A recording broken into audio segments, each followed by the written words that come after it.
मित्रांनो, आजच्या व्हिडिओचं नाव आहे वातावरणातील बदलामुळे लोकांच्या झोपेचे प्रमाण कमी होऊ लागले आहे. काय ते बघूया.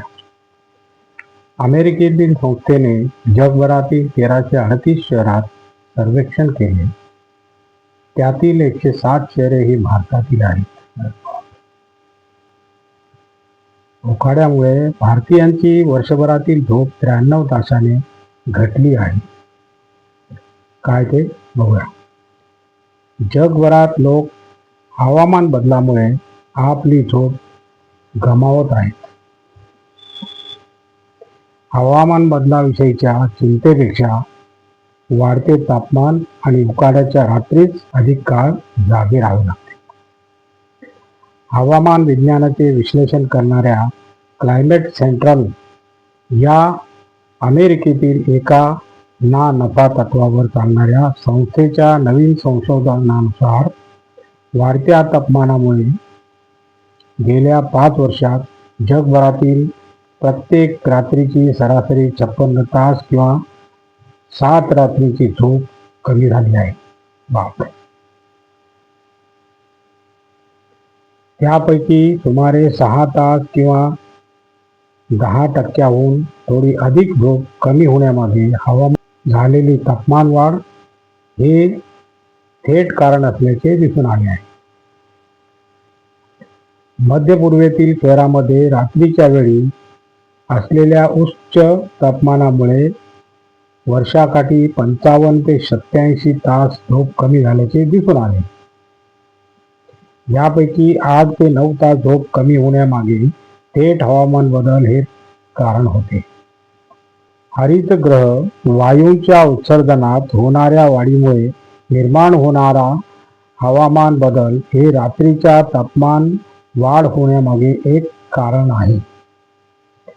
शहरातील उष्णता साठून राहणे, हरित आच्छादनाचा ऱ्हास आणि अतिरिक्त उष्णतेचे उत्सर्जन यासारखे इतर घटकही रात्रीच्या तापमानावर परिणाम करतात.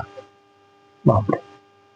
अभ्यासात असे आढळून आले आहे की झोप कमी होण्यावर हवामान बदलाचा थेट परिणाम तुलनेने मर्यादित असला तरी याचा एकूण प्रभाव मात्र अत्यंत प्रबळ आहे. उदाहरणार्थ, वातानुकूलित यंत्रांचा वाढता वापर, शहरी भागातील तापमान वाढ या परिणामाची तीव्रता वाढवण्यास कारणीभूत ठरत आहे.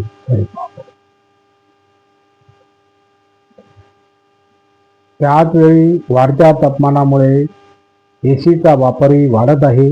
या अभ्यासात जगभरातील 1338 शहरांमध्ये झोपेचे नुकसान, वाढते तापमान आणि हवामान बदल याचे विश्लेषण करण्यात आले आहे.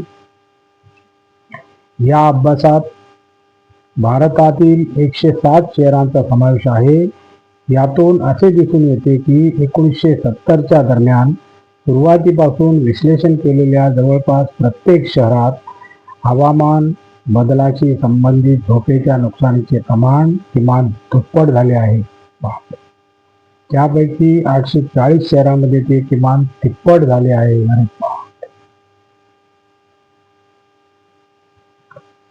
भयंकर. आणखी एक टीप आहे मित्रांनो, बघूया काय ते. लस टोचण्याचा प्रथेचा आरंभ कुणी केला? इसवी सन 1768 सालची गोष्ट आहे. एका इंग्लिश खेड्यातील एका डॉक्टरच्या दवाखान्यात बाहेरील खोलीत काही माणसे औषधोपचारासाठी एकत्र जमली होती. साहजिकच लोकांमध्ये त्यावेळच्या देवीच्या साथीबद्दल चर्चा सुरू होती. देवी हा रोग त्यावेळी महाभयंकर मानला जात होता. चर्चेच्या ओघात एक गवळण म्हणाली की हिला देवीचा रोग होऊ शकणार नाही, कारण देवीसारखाच रोग तिला एकदा गायीमुळे झाला होता. त्या गायदेवी रोगाचे स्वरूप देवीपेक्षा सौम्य होते. गवळणीच्या बोलण्याकडे एका वैद्यकीय विद्यार्थ्यांचे लक्ष गेले. हा तरुण डॉक्टर होता ॲडवर्ड जेन्नेर लंडन येथे वैद्यकीय अभ्यासक्रम पूर्ण करताना वरील संभाषण सतत त्याच्या डोक्यात घोळत होते. डॉक्टर बनल्यानंतर तो 1773 साली त्याच खेड्यात प्रॅक्टिस करायला आला. त्यापुढे त्याने वैद्यकीय संशोधनात 20 वर्षे घालवली. त्याच्या ध्यानात आले की त्या गवळणीचे देवीबाबतचे मत खरे आहे. त्यांना गायदेवी होतात, त्यांना देवी रोग क्वचित होतो. 1796 मध्ये त्याने पहिले प्रयोग केले.